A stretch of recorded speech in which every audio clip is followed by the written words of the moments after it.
Hey guys, Marsingin here, bringing you another Dragon Ball Z Dokkan battle video, and so another stage of Extreme Super Battle Road has been released, which means I have another no item run for you guys, keeping up the trend of getting all of the stages done.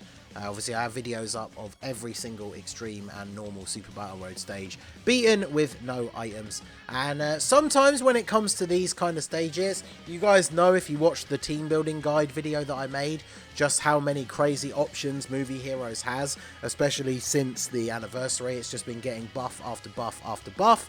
So I decided to give this run a little bit more of a challenge. I am not running either Gamma 1 or Gamma 2. Because as we saw from the Artificial Life Forms no item run from the stage that came out fairly recently, Gamma 1 and 2 just absolutely destroy Super Battle Road. Ridiculously OP. I've seen screenshots of people like no iteming it with them, and it is pretty straightforward. So I thought, you know what, we'll mix it up a little bit. We won't include them because I know they weren't out on JP when this stage originally came out. So I figured we'd just go for the non-Gamma version of the Movie Hero. So I was going to go for a full Saiyan build, but I wanted to bring Piccolo for that support, and he's good defensively, and Seals, so he's a solid option. But everyone else is a Saiyan of some variety. Gotenks just absolutely going off here. This AGL Gotenks really, really good for Super Battle Road. He's triple supered on this turn and stunned everybody except Turles. Now, the downside, because he is a slightly older unit, that even though he triple supered and he raised his defense on each super, he did still take quite a lot of damage from Turles. And then our boy Vegeta in the final slot took quite a hefty hit as well. So we kind of got off to a bit of a bad start, but it shows you how powerful this team is when you consider the fact that now here we are on turn 2 at like under 25% HP, and we still win this run with no items because that's just how good this team is. So obviously when it comes to Super Battle Road, the gods are very, very good because they have that guard on turn 1, which allows you to set up and do quite a lot of damage as well, to be honest. Because if you get enough ki, obviously they can not only get a guaranteed additional super, but if you get their full 24 ki, then they're effective against all types, which when you combine effective against all types with also getting multiple super attacks in a mode where you're fighting enemies of all different typings, that is obviously incredibly powerful. Now, one of the things I talked about in the team building guide is we have Tech God Goku on the team because every single one of these fights is against a movie boss and their minions. But what that means is you kind of have to be careful with how much damage you're doing to all the other enemies, especially with units like the gods that can get multiple additional supers, because obviously you want to keep the actual movie boss enemy alive so that God Goku still has his passive on the next rotation. So I was trying to think about what to do here because I want to keep God Goku on rotation. I don't want to float him off.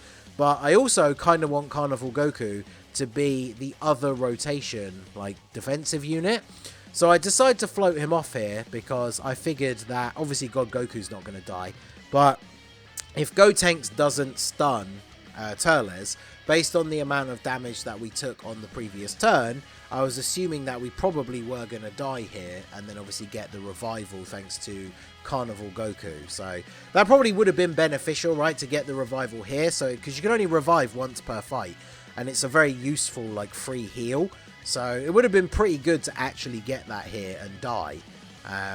But of course we do actually end up killing Turles with God Goku, and so Gotenks and Carnival Goku finish off the last minion and we move on to the next fight. So I was a little bit concerned with the way that played out because we floated off Carnival Goku.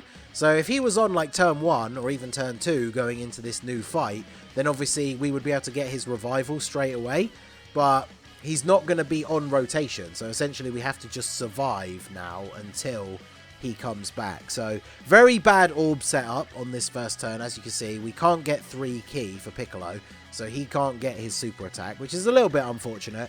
It's definitely very possible that if there were like multiple supers in slot 1 here that we actually just die, because Piccolo does need to get hit once to build up his defense, and then obviously he is guarding. So after that first hit, we take these normal attacks for double-digit damage. But if they both super attacked, I think we would potentially have died. So we do get a bit lucky with the placement of the enemy attacks there, because obviously we couldn't get the super attack with Piccolo either, which means we couldn't get the seal off. But obviously it does all still work out quite nicely. The gods getting a big crit there, just one shot that guy straight away. So then, of course, their additional transfers over. Wait, did he survive with the tiniest sliver of health? Wow, he did. Okay, so then their attack transfers over to Lord Slug. So actually that kind of worked out well, because the worst case scenario is they additional super and then get the additional from the hidden potential and actually kill Lord Slug. And then that screws over God Goku. But the Super Saiyan Vegeta coming in clutch with the stun on Lord Slug. That's ideally what you want, right? The movie boss, you want to keep them alive for the sake of God Goku. But you do kind of want to stop them from dishing out too much damage, because the actual movie boss is the one who attacks the most. So getting him stunned or sealed is obviously super beneficial to the run overall. So I want to keep Gotenks on rotation, just because I think he provides quite a lot of utility. He is a risk, as we saw in that first turn, because even after a triple super, he can take quite a bit of damage. But I wanted him on the team. I mean, the AoE stun, if you get the good RNG, it makes it so much easier. So I actually can't remember how well he performs on this turn. So let's go ahead and see. No stun on you, no stun on you. Or you, okay. No stuns on the first super, but he does have the chance to additional built into his passive, and then I think I went pretty much full additional with him in his hidden potential. So there we go. We get the stuns on everyone except Lord Slug, who's already stunned, and then the gods are able to come in and deal a bunch of damage to this guy. I think they probably finish him off here as well, so definitely a good start. Considering we came into this fight on such low HP, there's definitely been a very good start. And since this is the turn with God Goku, it doesn't actually matter if we finish off Lord Slug, because we're going to win this turn regardless, right? So we are all good. Now, unfortunately, all of the enemies are now stunned, which means we actually can't even die. Because obviously we could put, like, Super Saiyan Goku in slot 1. Because of his revival condition being up, it means he doesn't have his guard. So Lord Slug would potentially have been able to kill him. Well, actually, wait. Is Lord Slug still stunned? No, he wasn't. Wait, who stunned him? Was he stunned from a previous one? I don't know. But there you go. So that is actually how it plays out. We get the KO. I literally recorded this first thing this morning because I had work today and the stage dropped at 6:30 AM in the UK when I was basically already like on my way to work, and the World Tournament started today. So I busted this run out straight away, recorded it on my phone, and then I've had to wait until I got home to record the commentary, and I've basically just been grinding the World Tournament all day at work. So this run, at the time of recording, I did this run over like 12 hours ago, so I completely forgot. And the way I sized the footage on the editor here, it's so there's no black bars at the top when we're doing the super attacks, but it's cut off the top of the enemy portraits, so I actually couldn't see the icon for Lord Slug, which is why I didn't realise whether he was actually stunned or not at the start of that turn. But either way, this works out perfectly for us because Slug killed Super Saiyan Goku, which means we revive, we get our heal, and then we go on to the other rotation where we have God Goku back and Lord Slug is still alive. So obviously God Goku has his full passive and will tank all of this damage. So he's able to do a big chunk of damage to the AGL enemy, and then Gotenks can come in with those AoEs and finish everybody off. At least that was the plan, right? Because either he's going to stun Lord Slug or he's just going to straight up kill him with the AoEs. He actually stuns him. Did he crit? I don't think he killed him with that one, but we get the AoE from the hidden potential. No, he didn't kill him. Secondary stun. He actually still didn't kill him. He killed the other guy with the first AoE. So then it's up to our boy Super Saiyan Vegeta to come in with his super attack. And of course we get the stun on the killing blow. So we've worked, we've got quite a few orbs. We're going into the last fight now with a pretty decent amount of health. Considering we lost that majority of our HP literally in the first turn, I would say we've made a pretty successful comeback on the run so far. So now it's just a case of deciding who I want to put in slot 1.